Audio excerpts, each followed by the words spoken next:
we are here at Café Fürst in Salzburg. The founder of this company was Paul Fürst. He founded the company in 1884, and 6 years later he created the famous original Salzburger Mozartkugel.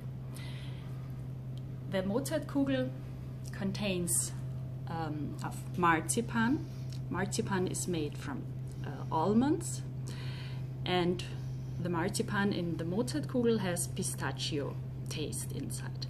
The second slice is nougat. Nougat is made from hazelnuts and chocolate, and Paul Fürst wanted to make a ball, a totally round sphere, and so he put the marzipan and nougat ball on a wooden stick.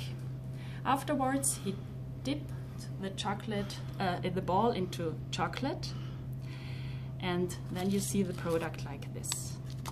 At the end he closed the hole with chocolate, and this is a typical sign of the handmade original Mozartkugel.